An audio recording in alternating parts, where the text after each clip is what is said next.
Hello everyone and welcome to the Cricket Podcast where we are going to be talking about England v Australia, Sri Lanka v South Africa, Afghanistan v Pakistan, India v New Zealand, a whole load of cricket.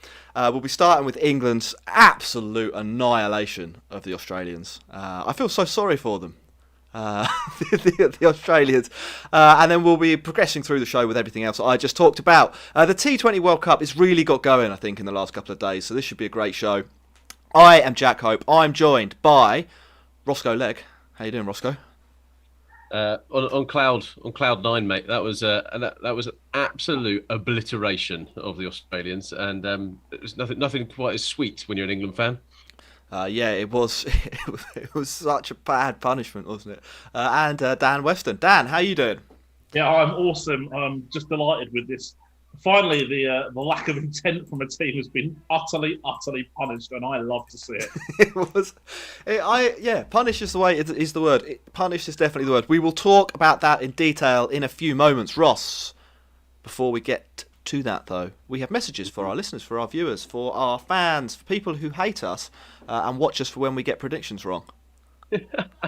Yep, you should like this video, subscribe to our YouTube channel, follow us at The Cricket Pod on Twitter and Instagram. And we've also got Patreon if you want to have a nice conversation with us around cricket one-to-one.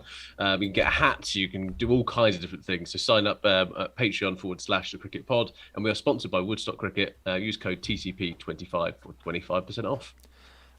Do all of those things and be a hero. Support the podcast on multiple platforms. Go over to Spotify, subscribe there. Go to YouTube, subscribe there. Go open up your iTunes, leave a 5-star review telling us how good we are. Makes us feel warm and happy. The currency of love. Yeah, the currency of love. Ross, what happened in the cricket?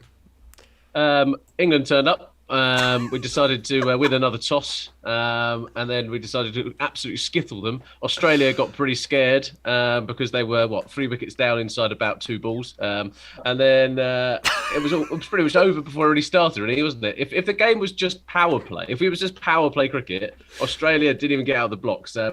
England tried something a little bit different with opening up with Rashid. Moeen Ali was holstered, so we didn't even play our best bowler so far in the tournament. We didn't even bowl him.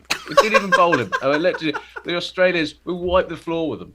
And then Aaron He didn't bat either. Our best player so far was like, you're a substitute for this one. Yeah, he had the best seat in the house, didn't he? Literally just like, this is quite... I don't think he caught one. He didn't do anything. He got the best TFC you're ever going to get. But yeah, England with the ball were ruthless. We were good in the field. Liam Livingstone bowled his full quota of overs, which just pays even more into the hands of why Rajasthan Royals didn't bowl him in the IPL. And then when it came to batting, Jos Buttler decided to be Universe Jos. He was unbelievable. I tweeted saying that sometimes you get to watch an athlete kind of in the zone. And today, Jos Buttler was a class above everybody. That was the Jos Buttler that England have backed and wanted him to turn up. And he did. It was, I think at the start of this, Akash in the chat said it was a shellacking. I think that's almost being generous to Australia. Like they were steamrolled here. It was unbelievable. So let's get into it, shall we? Well, where do you? Let's start right at the top because Australia effectively had lost the game. Well, you say by the end of the power play, it was what the third over. Let's say that they were 3 wickets down. Smith gone, Warner gone. One of the other useless players gone. Maxwell, actually, their good player gone. Sorry. Yeah. Dan, can you provide any insight whatsoever into how Australia were so bad and why, after it started badly, they just decided to accept that they were terrible for the rest of the innings? I mean, where do you even start? I think we could just do a whole podcast on this alone, to be honest with you. I mean, the first part I want to talk about is something that I've been consistent about even prior to the tournament. I tweeted about this in the first game of the comp, before the first game of the comp even, about the fact that they got their batting selection completely wrong. They've gone with a top 4, which is just like top 4. It's not a top 4 in this match because they played Glenn Maxwell at 4, but if they played Marsh at 3, Smith at 4, that is a top 4 with no fear factor whatsoever. I mean, who's scared of that? Like 35, 36-year-old Warner and Finch who haven't barely hit a boundary in a year and a half. Or Smith who goes, what do you call him, Ross? Runnable Smithy. And then Mitchell Marsh, who I think we're better players at spin than. So, you know, like, what do you expect? Do you know what I mean? Like, this stuff's available for free for data. I mean, like, all these teams, they have, like, mentors and, like, guest coaches and all this stuff. How about just hire an analyst? Tells you this for free or for very little money compared to all these like, ex-players who get stupid money. It's ridiculous. It makes me so mad. And then the best player of spin and the best player, batter full stop apart from probably Glenn Maxwell, is sitting on the bench. And I was thinking to myself, right, look at this, right? You got, let's say, top 7 of Warner, Finch, Marsh, Smith, Maxwell, Stoinis, Wade, right? How about if you flip that and you have Stoinis and Inglis opening, you have like Felipe at 3, Maxwell at 4, you've got, I was trying to think now, Ben Cutting would be at 6 and Tim David would be at 5. And Cummins can come in at 7 and just give it a whack. And if you want to play Agar for a bit more depth, that's so much better than what they've got. I mean, it's unbelievably better than what they've got right now. But no, I just don't understand it. I just cannot understand their rationale at all. And it's like 1990s thinking in 2021. Yeah, it was cricket from a different era, that's for sure. Ross, David Warner was back, wasn't he, going into this match? He'd scored 60 or 40 balls in the last match. He was bull again. And it didn't last long, did it? Wokes dismissed him for 1 off 2 balls faced. How did you rate Wokes in the power play, and would you like to talk about how bad David Warner is? But first and foremost, I think on here we said David Warner can't be back. If I go down to the local primary school and get my cricket bat out and then go and smash a load of runs, I can't go, look how big I am. Like, first and foremost, like, go and play against the real players. Chris Wokes is a real player. And the fact that he kind of turned up today and just made a bit of a mockery of him, really, didn't it? I mean, the whole pit was a bit of a mockery. But Wokes was especially good, hitting the right lines. He was pushing it up there. I think England did get the better of the conditions for the 2 overs that they had. The ball did swing, and then nothing else happened. But I think you've got to put it in the right areas, and Chris Wokes doesn't ever really fail to do that unless he's brought back at the end. Yeah, no, it's that's true. Chris Jordan also picked up a wicket. Steve Smith. Why Steve Smith's there was anyone's guess, really. It was awful. The commentators were after him today. Even the commentators were after him. Yeah. I think it was Simon Dow. Simon Dow. Yeah.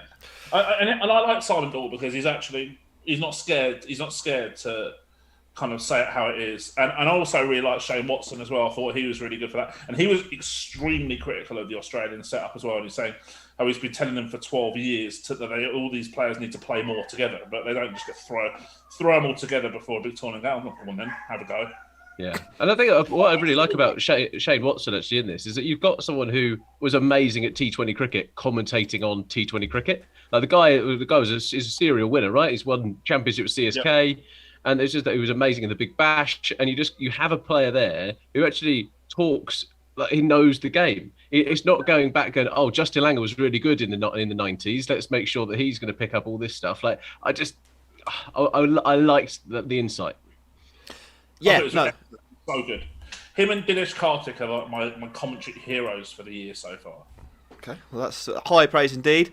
Yeah, England were just really good. I mean, I can't. You know, when a team is this good, we always struggle to come up with points. Wokes took a really good catch. That was a proper stunner, one-handed, going backwards on the edge of the circle.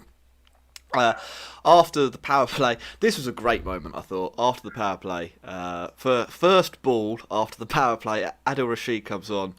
Everybody knows. Go back to the 2019 World Cup semi-final. Isn't that exactly what happened to Stoinis in that game? Or was it? Maybe it was Pete Hanscom.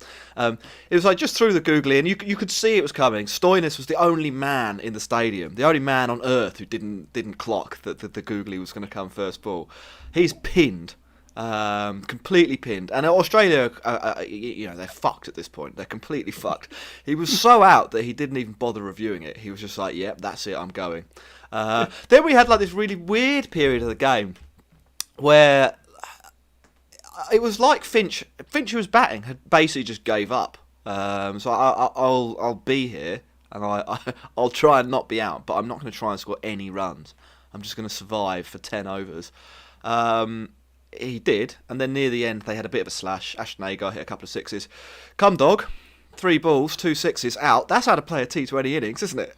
You come in. They're so intent. Just at least try to play T20. They're playing a completely different sport, these two teams. I'm here for a good time. Yeah, Mitchell Starc, 1-4-1-6 off 6 balls. He was pretty good. And Australia, they get up to 125. My question about all of this, Dan, with these same 11 players, would Australia be better if they flipped the batting order? Can't be any worse, can it? I mean, what? I don't understand what Finch's game plan was. I genuinely don't understand what he was trying to achieve. Either he had the wrong game plan, or he's not good enough. And actually, both could be true right now. Yeah. It was just pretty much one of those. It was damage limitations, wasn't it? Which is completely the wrong way to play. Like the only way you're going to try and beat this England team if they're bowling at you first is what? Hit 180. Yeah, I'm 100% sure what happened was that Finch decided they were going to try and look after their net run rate. They lost. When Stoinis was out, he was like, "Well, let's put 110 up." They got a few more than that, which he was pretty happy with, or even 100. I think he was like, "Let's put 100 up, use all 20 overs, so that we don't have a complete net run rate disaster." And maybe if we score 115, 120, England will bat slowly for some reason. And we'll get away with this with only a -1 swing instead of minus 700 or whatever it ended up being. Let me just double check that actually, because it doesn't look too good for Australia. Well, they're minus .627 now, which is below South Africa, so they could actually go out on net run rate. I think that's a serious possibility with 2 games to play. Let's get to the second innings and the reason that their net run rate is crap. Well, before we do, Jack, can we just talk about England's bowling and actually their different approach? Yeah. So what we were saying before the World Cup and kind of the build-up, probably in 2021 really, is England's bowling strategies have been a little bit off in T20. They've not quite got it right. And here they've actually they switched it up, right, based upon the matchups, based upon actually Finch is amazing against kind of right arm off spin. There was a bit here where they just mixed it up, and it was great to see that flexibility. And some teams, when you go into tournaments like this, you need to have that variety. And I think it was a massive statement from England with the ball as well as the bat today that they do have that depth in that side. Yeah, it was. That's actually a really good point, and probably one we should have touched on. I mean, we joked that Mo and Ali didn't bowl, but that does show that there must have been some level of planning, or there is some level of planning with this England team that isn't really happening with Australia, that gives them the tactical flexibility to go down different routes. I guess in the middle overs, Morgan knows or was told that the ball spinning away from Finch is what he struggles with. So he used Livingston. Plus point. Yeah. So he used Livingston instead of Mo and Ali. They didn't attack him. They didn't attack him, right? Well, that was getting 4 overs out of Livingston, and he was what? I do maybe we went for 2 boundaries, if that. He didn't get attacked at all. He didn't concede it. Yeah. Well, that tells you all you need to know, doesn't it? Across the innings, I didn't really try and hit any until the bowlers came in, and almost out of frustration, I hit a few. And the thing was, I mean, a few people have sort of commented in the chat that about the pitches or saying they're unfit to play cricket on. I don't think that's necessarily true here. I think this is just a really bad cricket team that have performed really badly against a good cricket team that has performed really well. It's not the pitch's fault. If Pat Cummins has come in, faced 3 balls, hit 2 of them for 6, then probably it's all right. It's like in one of the other games. Like I think West Indies, they were talking about the pitch for like the whole of their innings, and then like they hit 7 sixes at the death, and I'm like, well, if they can hit 7 sixes at the death, the pitch probably wasn't that bad to start with. Yeah. So, and on this kind of subject of Australia's batting, all right. Okay, so I know that me and Jack, in particular, when we've been doing pods, have really talked about this, like kind of like shit or bust scenario if you have a bad start, basically. Like where if you're struggling a little bit, you're better off going for 180 and risking getting rolled than just nurdling your way to 120 and hoping for some like miracle with the ball, basically. And today we saw what happens if you don't do that. We saw what happens if you don't hit. It is just shambolic. It is utterly shambolic. There's absolutely no point in doing it whatsoever. It's outdated. And today we saw a team that was past their sell-by date with strategy that was past their sell-by date, and they got completely annihilated. Yeah, that's what you get when you pick your test team. It's amazing how I've actually got quite a lot of abuse on Twitter recently about this, like me pushing this intent agenda, right? Especially if a team's batting first. And I don't understand why anyone would abuse me for this. One, abuse is stupid to start with. It's such a weird hill to die on. Do you know what I mean? Like, oh, actually, no, I think it's better to nerdle around for 20 overs. And I feel so strongly about it, I'm going to abuse you on social media. Why?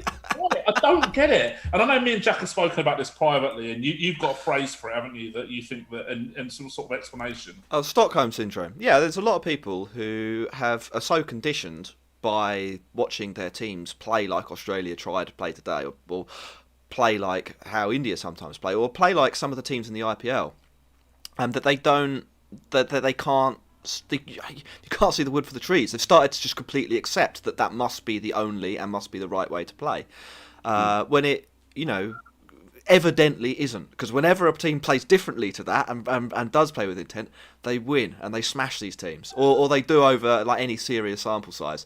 Australia, they could have fluked a win against England today. That was something that could have happened, but far more likely was that England win, and probably as likely as Australia winning full stop was this kind of victory for England.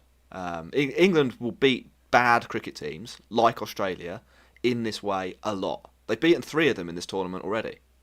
I think sometimes it also comes down to like some of the comms and actually what people hear. Like what they hear from some of the commentary, actually they turn around and someone goes, Bavuma hit 46 or 46. What an innings! Like he's held it all together, and it's just like it's like that bit like you've got a limited amount of resources in T20 cricket. This isn't Test match. If you're going to run a ball in a Test match, you're just like, you know what? He's really battled there. Fair play to him. Great. But in this, if you go and run a ball in a Test match, you're Brian Lara in his pop. Like it's exactly. But all the only thing, Dan, if all of that bit, just put up a picture of Lendl Simmons with his match losing innings the other day, and that's all the proof that you need, right? In that kind of scenario. Lads, we need to talk about Buttler. We want to keep the show reasonably tight. Before we do, I just want to say one more thing. Sorry. Okay. Yeah. When Aaron Finch was out, the announcer in the stadium said, "Put your hands together for a great innings from Aaron." All the England fans, like, yeah. Well, that's it. That's it. The announcer didn't say that it was a great innings for Australia. He could have been talking about the. Good point. Yeah, good point. Yeah. He could have been talking about what he did for England. Ross, Buttler, have you ever seen Buttler play better than that? He batted pretty well against Pakistan. We hit the century in the World Cup. I think that was a pretty innings, but we lost that game, didn't we? Yes, I think Jos Buttler also hit that century for Rajasthan Royals in the IPL, which is also pretty amazing. But today, he took everybody down. Like this Australian bowling lineup are good. Like Cummings, Starc, Hazelwood, a good trio. Adam Zampa is a good T20 spinner. And he made them all look village today. Like there was a bit where Nasser Hussain was saying, it's going to give him a lot of confidence, Zampa, that he's taken a wicket with his first ball. Yeah, this is going to be really good. He then got deposited by Buttler and Bairstow into the different tiers of Dubai Stadium. It was sickeningly good. I thought he was going to cry at one point. It was. I think the over where he went down, he just started hitting Starc for sixes. Was the moment for me where I was like, wow, this is something really, really special. Because people don't really do that to Starc. I mean, I thought what would happen in this innings was that England would be like, well, Australia, if they're going to have any hope here, it's going to be Starc taking wickets.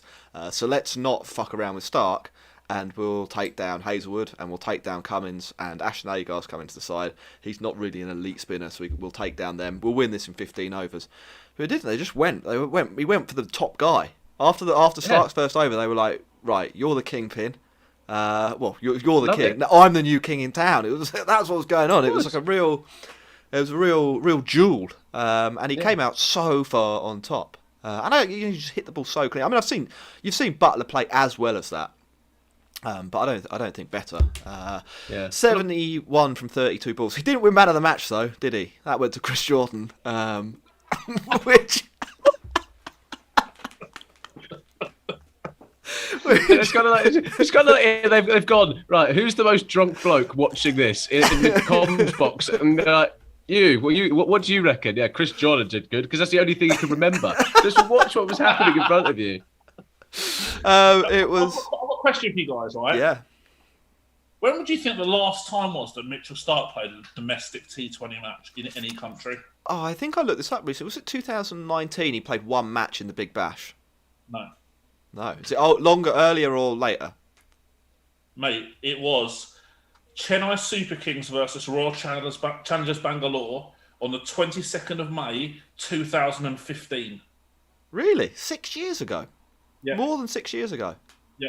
That's astonishing, isn't it? I mean, I think Stark's a really good T20 bowler. I'm not, but it's interesting that the thing is, he didn't play between September 2016 and November 2018, and then played that one game in November 2018, and then the next one was 27th of October 2019. So he played one T20 match in 3 years and almost 2 months. That is a problem for me, and it's a bit going on to what Shane Watson was talking about. These players don't play enough together. They don't play enough T20 cricket. Stark's numbers this year are not great in T20 cricket at all. They weren't amazing last year either. So the question is, does he need a sustained period of time playing T20 cricket to get his white ball skills back?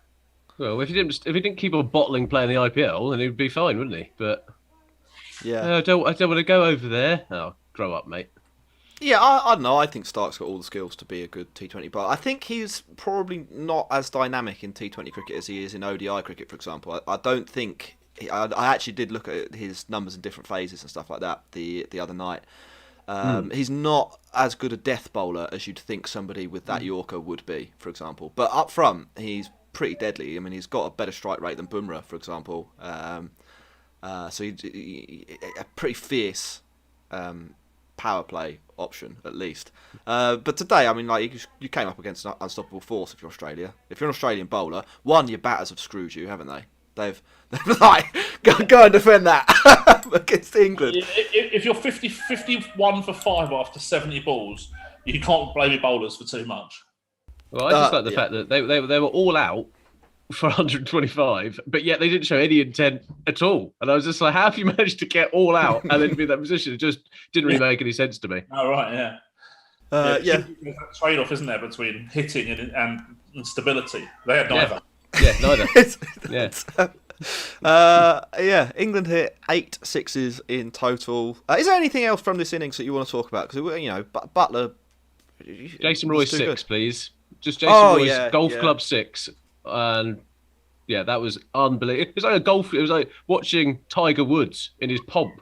Just smash him. It was unbelievable. Oh, one more thing as well. Yeah. Jos Buttler scored 4 more boundaries than Australia's top 6 in 55 less balls. Pretty good going. Buttler. I mean, not on Buttler. The only other thing that I'd probably I noted in that is that I don't know if it's a thing he's always done. It's certainly something that I only really noticed today.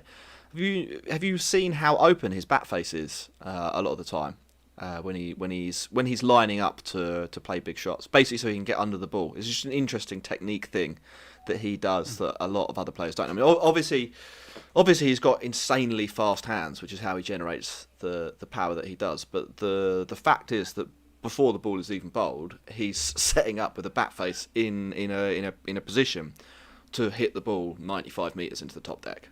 He's like it's not looking for the bad ball. He's thinking, my first option is to hit this as far as I flipping can. And if something else happens between the ball being released and the ball getting to me, that means I can't do that. Maybe I'll adjust. It was like he hit a couple of Yorkers, like nailed a couple of Yorkers. One went for 3 runs, one went straight to the fielder. But they were like good balls. You know, they're good deliveries. It was like hockey shots, Yeah. weren't they? That was It's like a slap shot, yeah. It was just, you know, it's so dynamic. And then he comes down the wicket and he hits Zampa for 6. It was that was a big statement as well. That was I just thoroughly enjoyed. It's like, yeah, you're not good enough to bowl to me, and just kept on going. So yeah, it was an incredible performance by England, by Jos Buttler. Chris Jordan. England wish that Chris Jordan turned up every week, but unfortunately he doesn't. But it was a great performance from England. Yeah, it was. Do you want to talk about the morning game first, or do you want to talk about Afghanistan v Pakistan? Or should we just do it in reverse order? We'll do the morning. Yeah. Dan, it looks like you were about to say something. No, I'm up for that. The reverse order. That's how I've got it on the screen. So yeah. Cool, excellent. Yeah. If you are watching live, then can you please click like and make sure you hit subscribe. The road to 10k. We've had some success on the road to 10k. We're traversing the road to 10k with you know, a level of success. Help us get there. Hit subscribe, hit like, leave a comment. You know, do all of those things. And we're on Twitter at the Cricket Pod. If you want to come over to Twitter and talk to us about things on Twitter, we're on the road to 3k there. It's quite a long way behind our YouTube channel. So do come over and help us out in this morning's game. Ross, have you written up a summary? No, I haven't actually. I didn't think we'd cover all of them for some reason, so I didn't. Okay, well, okay. I'll summarise then.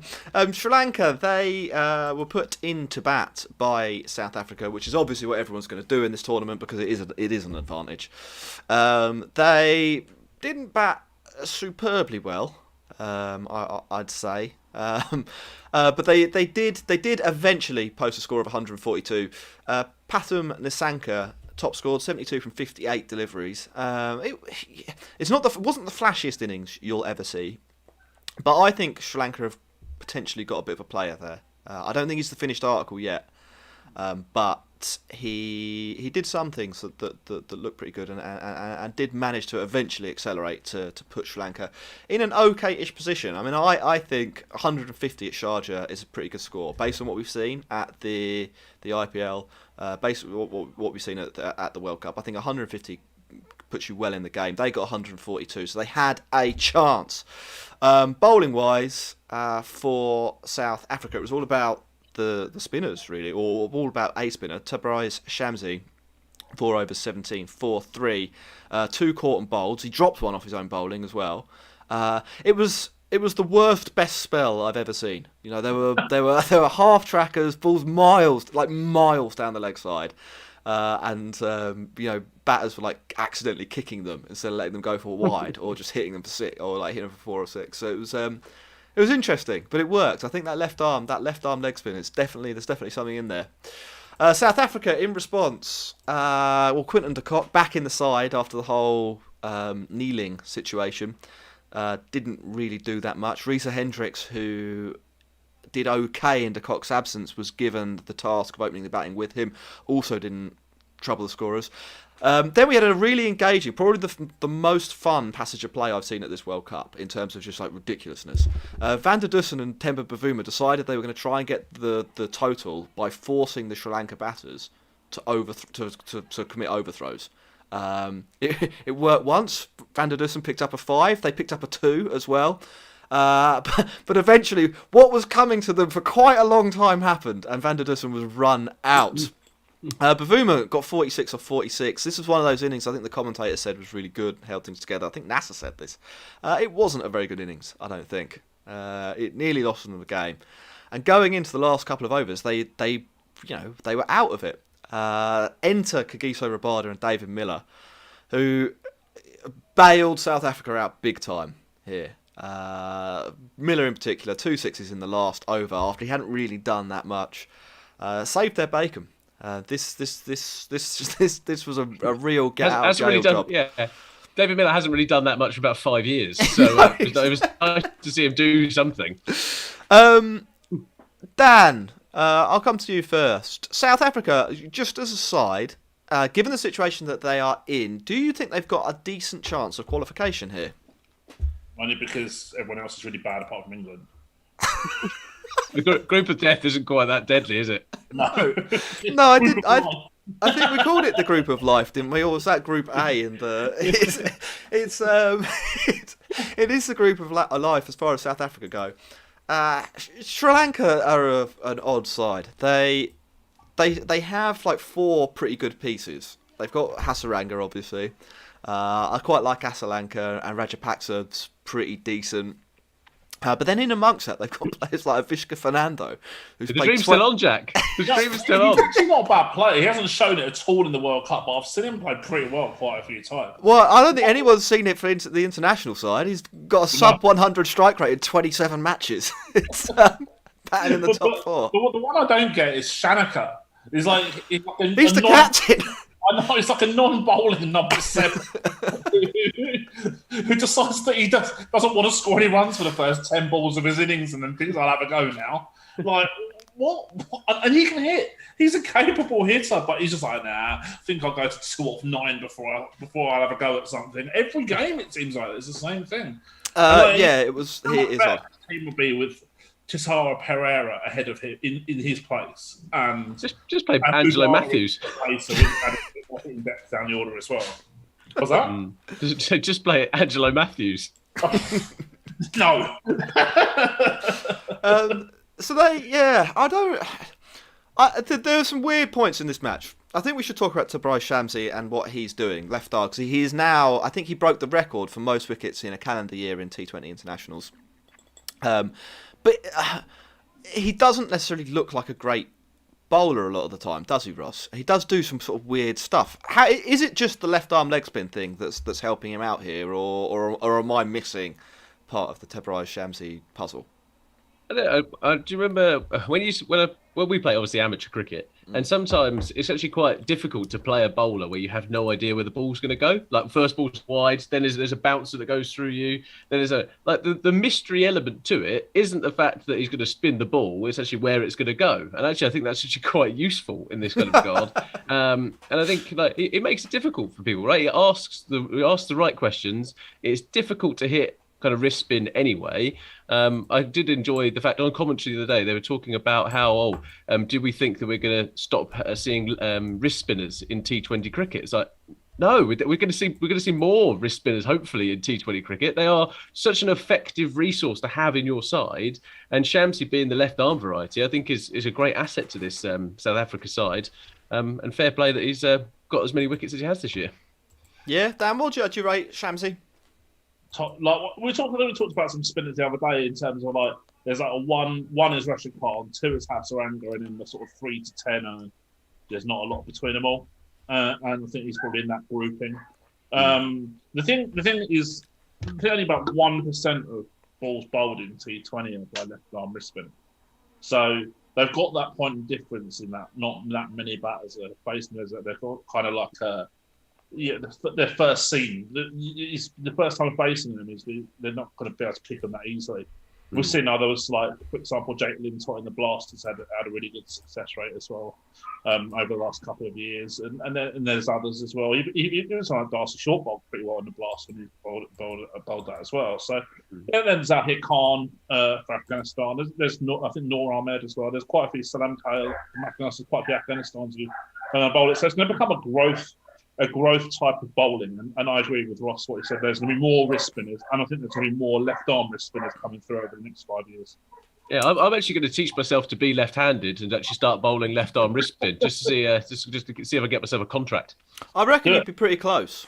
Not you wouldn't, but like that is if you were going to become a professional cricketer at this point in your life, that is virtually the only route that you could take into the professional game. I think, Ross. Here's a question for you. Right? Yeah. If you were, say, 18, and you were a baseball player or something like that, or you could be a pitcher or hitter or whatever, how long do you think it would take for you to become a professional cricketer? If you were a pitcher, you would never be able to do it because the skill set isn't transferable.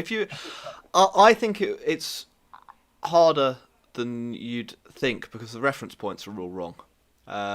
Like the ball doesn't bounce in baseball, and like a lot of what makes a good baseball player is the ability to leave the ball. and stuff like that, which doesn't necessarily translate that well into a game where you in cricket, you basically, or in T20 cricket anyway, you basically want to play a shot at every single delivery, don't you? Yeah. We're going to find out, though. We're going to find out because cricket is the fastest growing sport in the United States of America. There's surely got to be some baseball guys going, I'll have a go at that. So, Dan, we might well see it. Let's see if we can get someone get someone on the radar. There's a spotlight on them. I don't think that will happen, though, because the riches you'd get from being the worst Major League Baseball player are about like the equivalent of a really good IPL contract.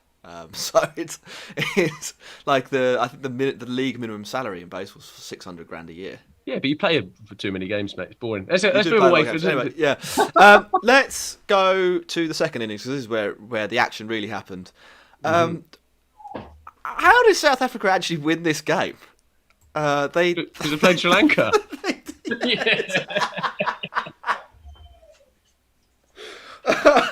They'd lost the match. They're 112 for 6 with like 22 balls left.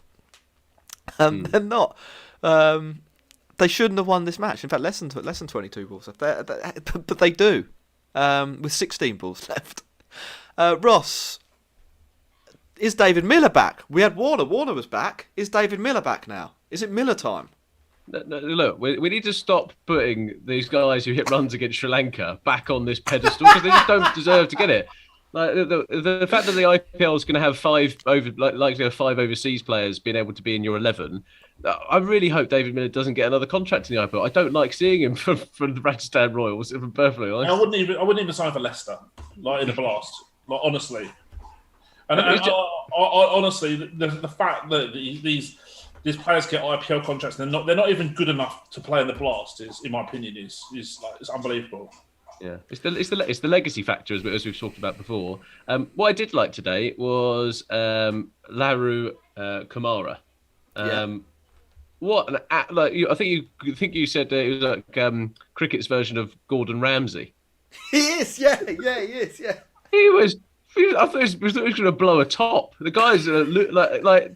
It was like steam coming out of his ears, kind of like it was almost cartoonish of how aggressive and angry he was. And sometimes you just like to see someone like that. Oh, he's gone. We're never going to know. I thought that was just holding the pole.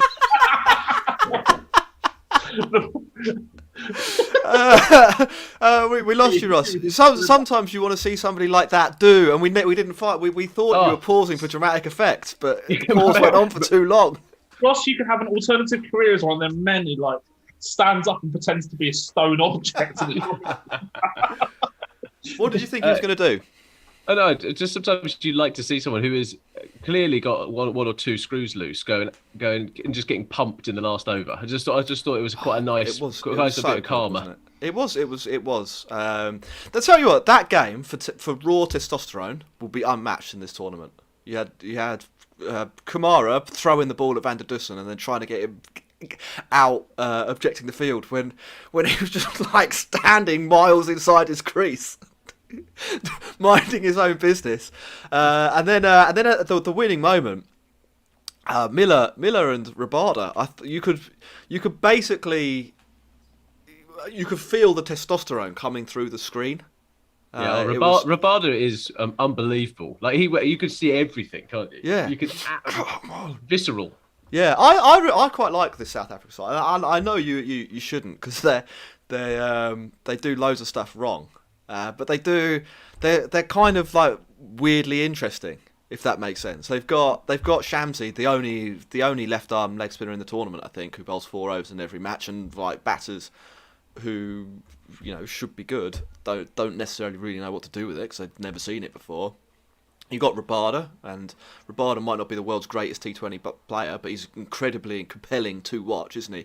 You've got Nortje, who is an incredible T20 bowler. Fastest bowler in the world.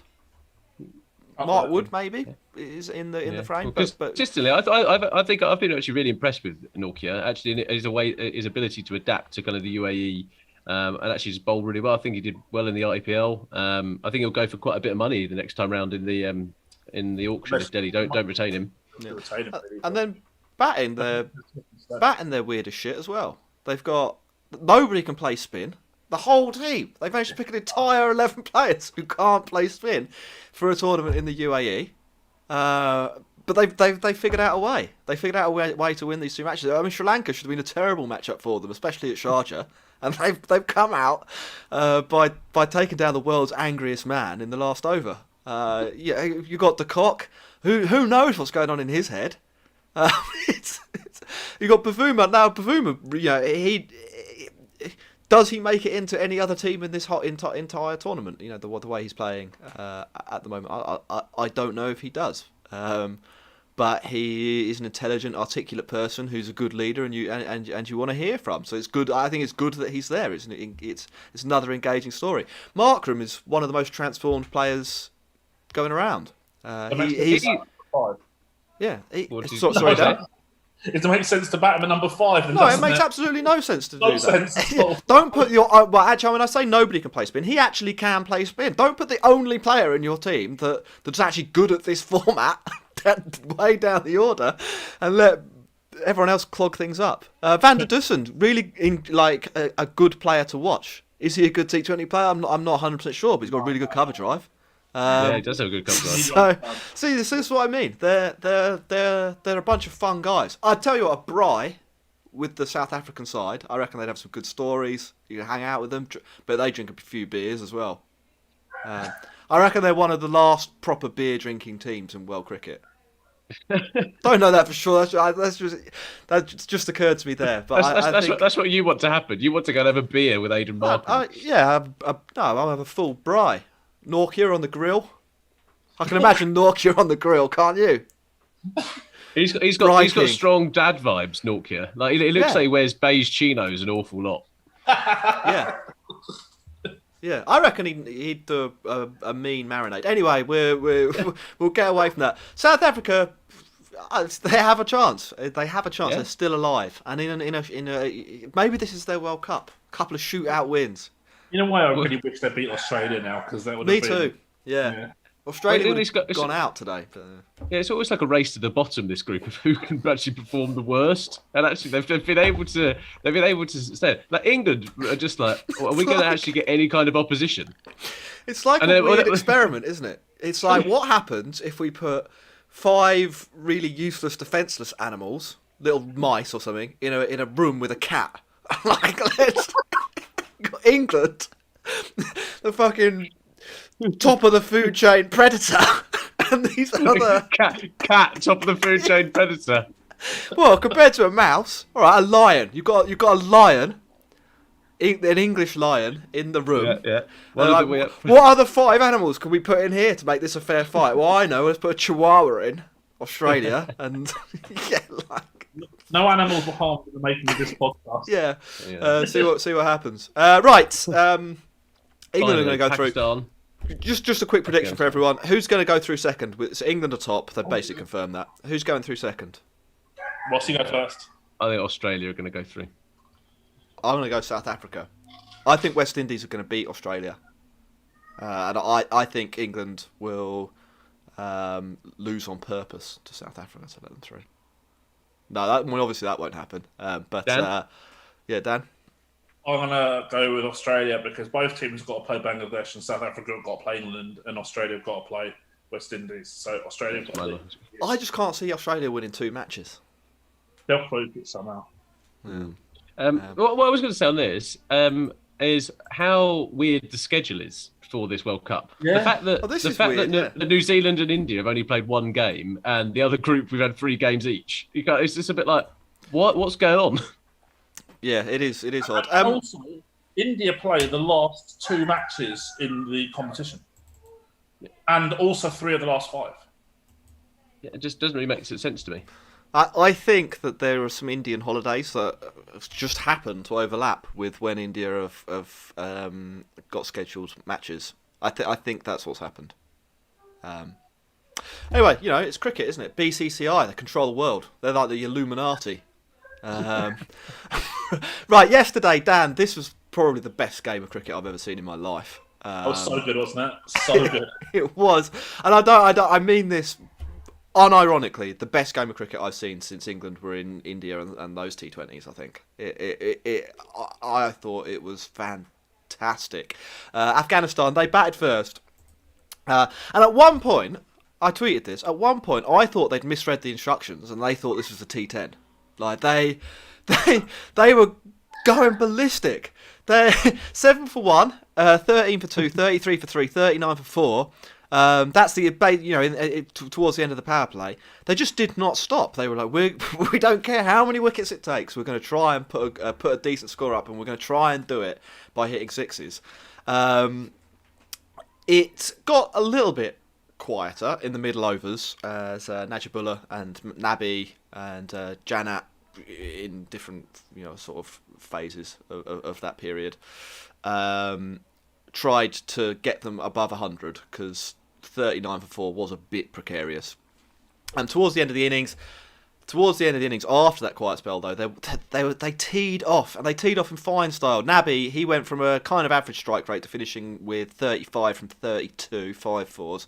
At the other end though, it's former amateur bodybuilder Gulbuddin Naib, 35, 35, 25 balls, 4-4s, and a 6. There was a spell, I reckon, about the 16th over where Mohammad Nabi had obviously decided it was time to hit, but he couldn't get on strike, and Gulbuddin Naib, he looked like he'd never played cricket before. He looked like he looked like an amateur cricketer that had become a professional bodybuilder. That's what he looked like instead of the other way round. And then from nowhere, he just started clubbing it. And it was... Pakistan didn't really know what hit them. It was also like Pakistan's good bowlers. Pakistan have got some decent death bowlers, and Afghanistan took them down. It was really impressive stuff. Harish Rauf, 9.25 runs per over. Hassan Ali got some punishment. He went for 9.5 runs an over. Shaheen Afridi, obviously he was good, 22 runs, 1 wicket off his 4. Pakistan, in response, lost Mohammad Rizwan early, which was a bit of a problem for them because they do rely on his runs and Babar Azam's runs. But they stabilised things with Babar and Fakhar Zaman putting on a pretty decent partnership, which looked like it was going to take the game away from Afghanistan. I think they were up to 75 for 2 in the 11th over, so they were well on pace to win this. I think very strong favourites. But Afghanistan or Mohammad Nabi, he'd pulled a little trick, Ross. I don't think you saw this. He'd kept all of the overs of Rashid Khan for the second half of the innings. It was in wrestling when it's like, oh, Ross, you're beating up Dan. Now we need to call in someone else, and then Max Rowe Brown comes storming in and starts bossing I'm picturing you. Max. Yeah, I'm picturing Max now in Stone Cold Steve Austin's outfit. The little leather pants with the little leather overcoat. Yeah. Max Rowe Brown, like the whole coming in. The whole arena goes dark, and then it's like spotlight. Max Rowe Brown coming. It was like that. Rashid Khan coming into the attack in his first over. Babar Azam was given out LBW, but on review it was just missing leg stump. The googly, it spanned too much. Even the umpires wanted Afghanistan to pull this off. They're giving everything. It was amazing, and they did. They started to claw Pakistan back, and it became closer and closer. Mohammed Hafiz 10 off 10 didn't really do anything. Shoaib Malik 19 off 15 wasn't helping. Babar Azam was there, but really slowed down, or really slowed down. Never really got going. 51 from 47 before he was bowled by Rashid Khan trying to hit him out of miles. Back to America, I think. Honestly, it was like the most uncharacteristic quake from Azam that you would possibly ever wish to see. And so when Babar Azam goes, there are 3 overs left. Pakistan are 122 for 4. So it's still 26 to win off 3 overs. It's still, or 27 to win off 3 overs. It's still in Pakistan's hands. And then who is it? Naveen bowls this brilliant over. The 18th over of the match. I think it went for 3 runs. He picked up a wicket, and it looked like they were going to win. It looked like Afghanistan, who had just sort of been clinging on to this match, like literally digging their fingernails in to keep themselves in the contest for, the first 38, 37 overs of the match. It looked like they had got back into it. And then Karim Janat went for 20 fucking 4. He's not Karim Janat is not a death bowler, and that's where it obviously all went wrong in terms of that holding back Rashid Khan is something that I loved. Like that backloading of him was so good. But I think he bowled like 11, 13, 15 and 17. But the problem with that is that then you should always want your best death bowler to bowl the 19th over, so he's still in the game by the 20th. And the problem was that by doing that, they meant that Nav had to bowl the 18th and the 20th, but just didn't get a chance to bowl the 20th because Janet got pumped for 4 6. Yeah, I felt a bit sorry for Janet because he was, like Dan, like you're saying, he's so clearly out of his depth. And I think this is probably where Afghanistan are going to fall down against India and New Zealand as well, is that they're very clearly one good seam bowler. They've got a good seamer. They've got a good seamer. Just didn't pick him. Well, so they've got Faruqi has got really nice potential. Yeah, and he's not here. Well, no, and he's not here. And you think, with him, maybe Rasuli instead of Asghar Afghan, you're starting to get a team with decent potential who could actually trouble teams for years to come. Well, this is what you were saying before, right, Jack? Saying that this Afghanistan team, they're not quite good at ODI cricket because they have to find overs from elsewhere. But in T20 cricket, they can find the 20. Imagine if Case Ahmed was playing yesterday as well. Yeah, I think another few overs of spin could have really hurt Pakistan. We need to talk about man of the hour though here, because it wasn't just Janat falling apart. Asif Ali, 7 balls, 25 runs. 4 sixes. We were talking about Pat Cummins earlier. This was next level death hitting. It was pure power, excellent finishing. He picked the bowler for sure, but to hit those sixes, he hit 2 over extra cover, and they were like 95-metre sixes.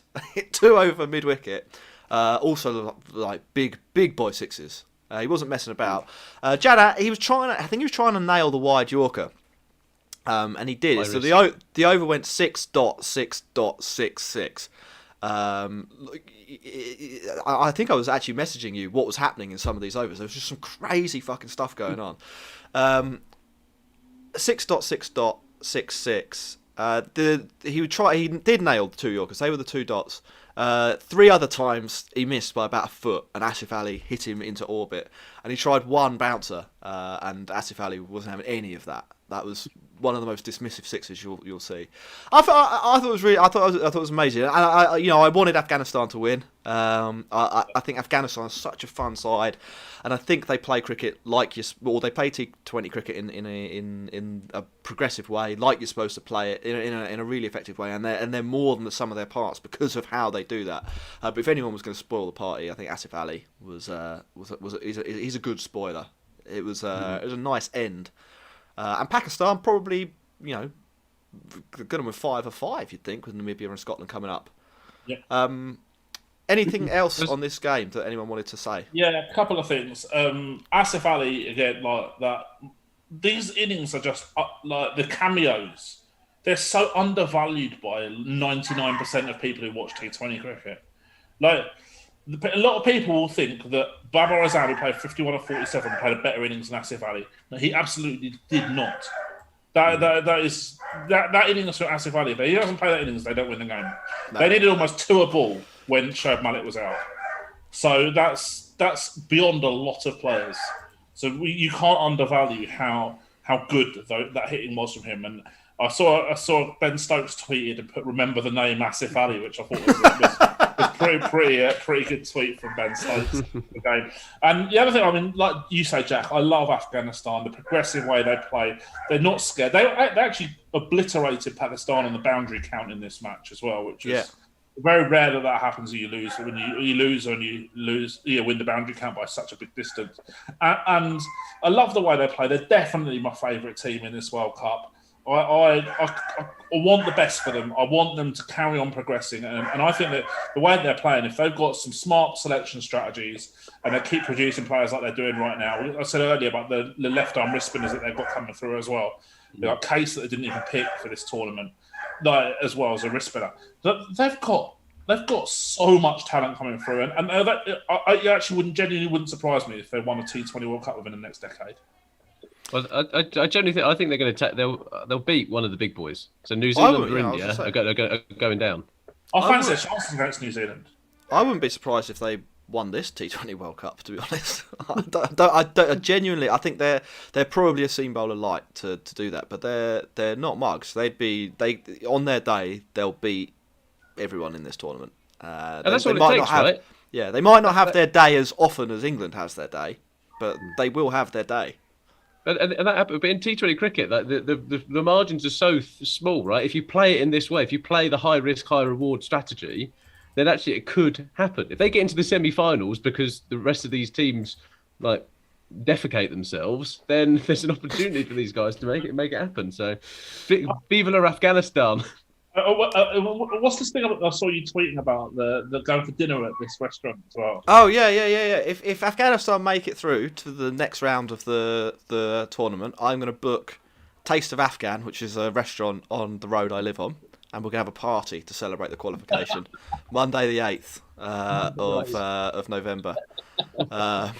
It's so yeah, that'll be good. They could seal it the day before as well, in theory, if they beat India and New Zealand. I feel a bit Kevin Keegan here, but I'm looking at the fixtures and I think the 3rd of November, Afghanistan v India, I will love it if they beat them. I'd love it. Yeah, I'll tell you what, there's going to be some cracking games coming up in the next stage of the World Cup. We're just going to quickly talk about tomorrow's matches. Then we have a few questions. Then we'll wrap this podcast up, hopefully in about 10 minutes' time. Because I'm hungry and it's Halloween. Yep. I've got to dress up. Are you doing anything tonight, Ross? No, I'm not 5 years old. Dan, what are you doing? You going trick or treating? I'll turn the lights off. Sit in the dark. Right, tomorrow Afghanistan v Namibia. The clock's changed. It's 10 o'clock. Watch your way, have your breakfast. Yeah. I wouldn't have thought about that. So yeah, don't think we need to focus on this one too much. We're all Afghanistan men here, aren't we? Yeah. They're my boys. Now we've got 2 Afghans at Leicester next season, right? They are my team, no doubt about that. And India v New Zealand. Ross, what are your thoughts on India v New Zealand? Is this as big a game as people are hyping it up to be? I think so. Yeah, I think if India lose, they're not going to make it through. So it's as simple as that, right? And I think it's the same for New Zealand. So I think this is it's a huge game. This is pretty much a de facto quarter final. Mm-hmm. Yeah, I reckon you're right. I think if India have got 2 knockout games coming up, haven't they? They've got to beat New Zealand, I think, and they've got to beat Afghanistan, or they may well have to beat Afghanistan. I think this match on Sunday, because both teams of their remaining 3 games, 2 of them are going to be Scotland and Namibia. It's just so incredibly important, and because as Pakistan have sealed, number 1 is Pakistan. They've won this group. It's over. There's only one place left here. Afghanistan, they could actually have thrown a spanner in the works on that front. Afghanistan yesterday, but it didn't happen. Sorry, India. Pakistan are the best. Yeah, I don't know.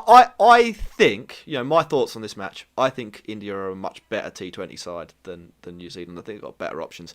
I think India are still in the best 3 teams, still they're definitely in the best 3 teams in this tournament. Pakistan are I'm a bit surprised by how good they are. Pakistan, I guess that's partly because I don't watch too much PSL and stuff.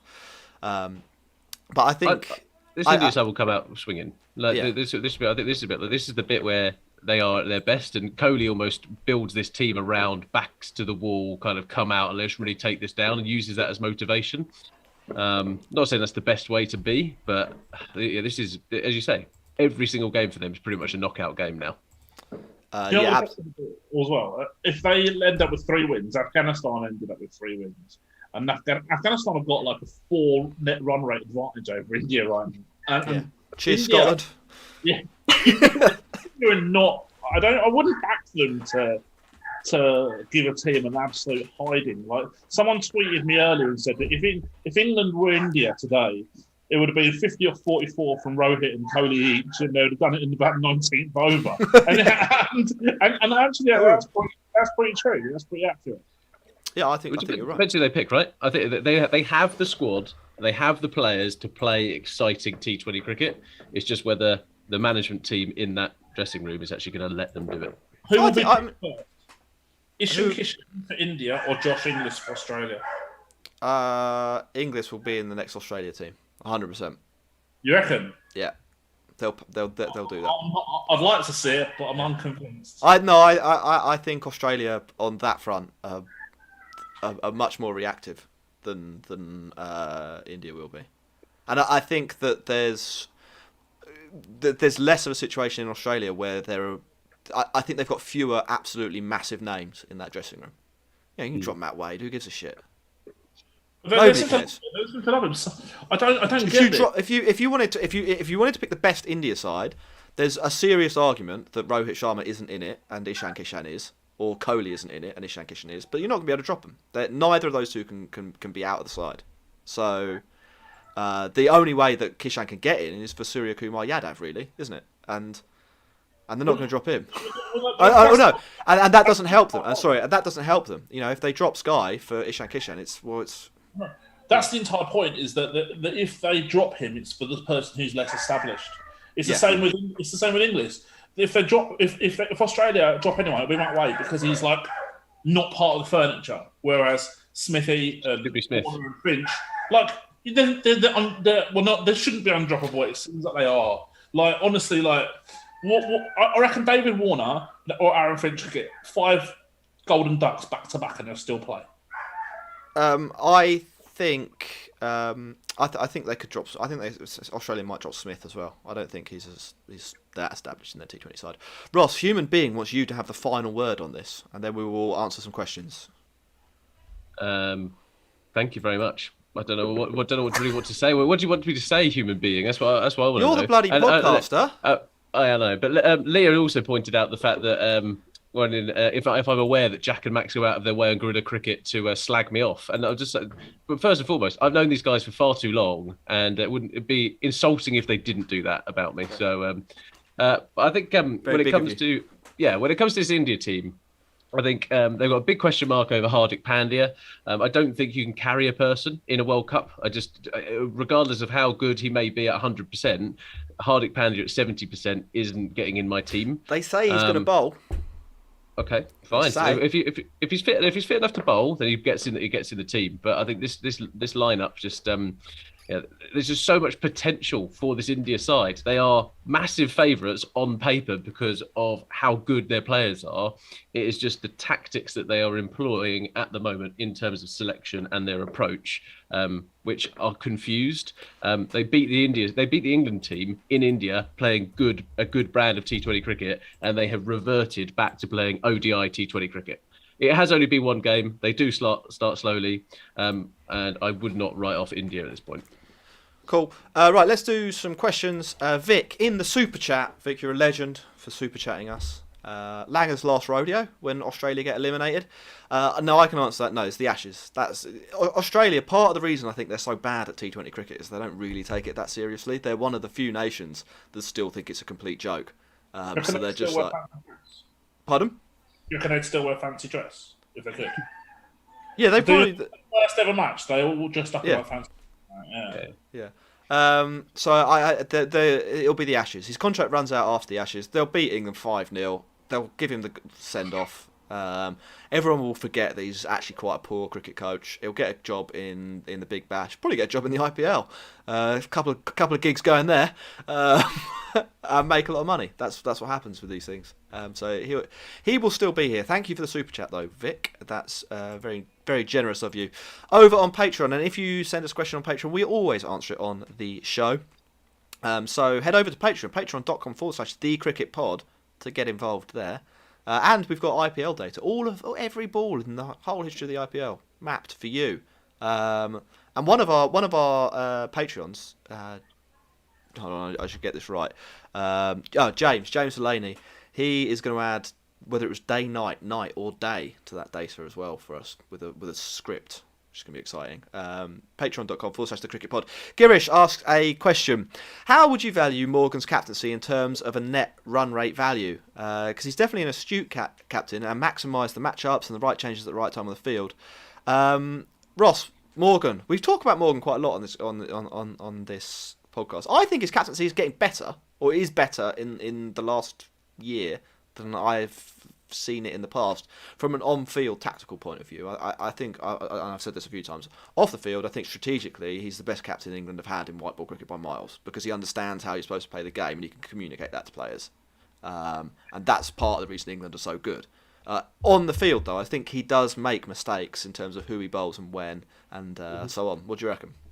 Yeah, I think that's probably fair, and I buy into Dan's school of thought around captaincy, around a good captain may do the dial, but ever so slightly. I think when it comes to Morgan, I think just having him around that team makes England a better unit anyway. But England are also blessed with having 11 Ferraris in that team, or 10 Ferraris in Morgan.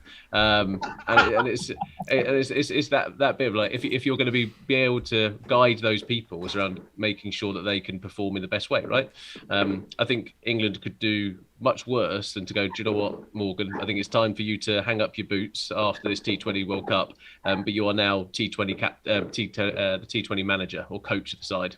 They split the job. You've got someone focused on red ball cricket, Morgan focused on the T20 stuff. I had to look into this, didn't I, for Dhoni, how much difference it makes being captained by Dhoni versus not being captained by Dhoni, and the best answer I could come up with was 1.3 runs an innings. Which is a difference, but let's say Morgan is as good as Dhoni, and I'm not sure that he is. So let's call it 1.3 runs.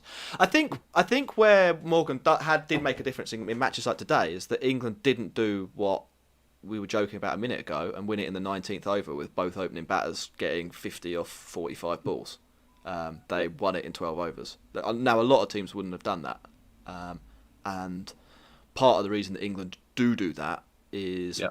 A, they've got the resources, they've got the Ferraris, but B, they've got a good race coordinator, or whatever Toto Wolff does for Mercedes. They've got a good version of that, and that is Morgan. He knows he's got a general sense of what good tactics in T20 cricket are, and people buy into that, and I think that is good leadership. So that's Morgan, and I think we had one on Twitter. Dan, you CC'd us into this. Yeah, I see a couple on there. I see.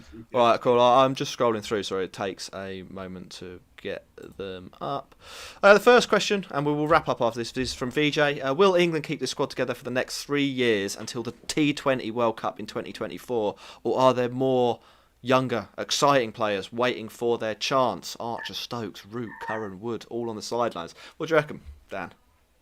So I think they'll keep the majority of it together. I think Morgan's probably, as Ross said, might be his last sort of tournament. Maybe he could go to be some form of coach in the end. Whether that's a good idea for him or not, I'm not sure. We don't necessarily always see good players or good captains turn into good managers, coaches. But there's probably a good core for the future. I don't think anyone else is really like kind of getting towards their mid-30s or anything like that. And there's plenty of good young players coming through as well. So one player that I'm particularly excited to see is Joe Clark, who's been a real intent merchant for a couple of years in English domestic cricket, and he's signed for Melbourne Stars now in Big Bash, which is good test for him, I think, and difficult league to score runs in a lot of the time. So let's see how he does over there. I've got high hopes for him. So there's certainly some very good young players coming through who could look to push this squad for the next 2 or 3 years, definitely. Cool, and then the final one, and Ross, you can answer this. You can have the final word on this one, and then Dan, you can probably answer it as well afterwards if you want to. Why don't other teams try and bat like England? Surely it's not just a personnel issue. I think they get the mixed messaging, right? I think there is a bit where people are just a little bit confused around it, and I think some people don't take it as serious as they could do. Question is the Aussies. I think people like Sri Lanka, they kind of showed the way. New Zealand then showed the way. But again, I think it is a big personnel thing. I just don't think they have the resources that England actually have available to them, like the plethora of cricket and the quality of cricket is for hire. So actually, I do think it is. Dan, why is no one doing what England do on a smaller scale? I think there's quite a few factors. One is personnel, but not to a great extent, I think.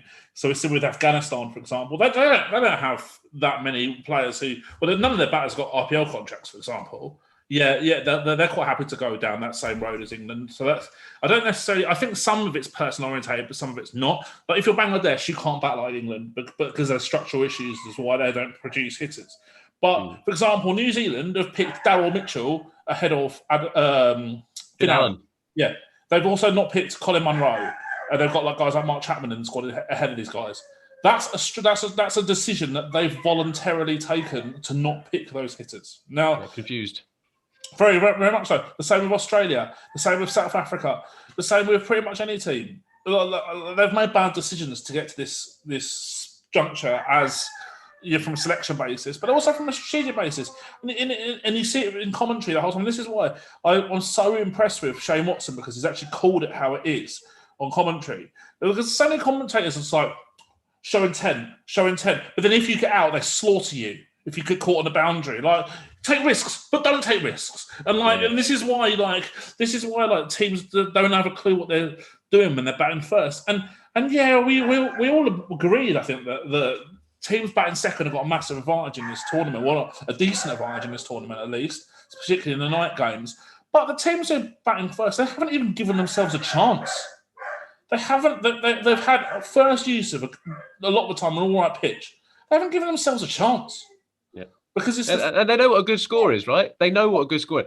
Try and hit more than 160 runs. There you go. There's a good score. Any half-decent analyst can give you a pass score that 95% of the time will be pretty accurate, okay? Now, so I was having a bit of a to and fro with someone on Twitter yesterday. They were like, well, no analyst could have predicted what the right pass score was at the first game of the IPL at Sharjah this year. So because it was impossible to create a pass score for the first game at Sharjah, which was a massively high-scoring venue, and because they've relayed the pitch, is now turned into shit heap, basically.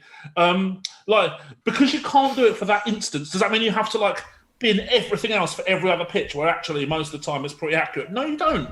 It's not difficult. It's genuinely not difficult. And I think that it goes back to what Jack says about Stockholm syndrome as well, is that these players have been conditioned to think you're better off getting 130 or 140 and avoiding criticism than getting all rolled out for 80 chasing 180.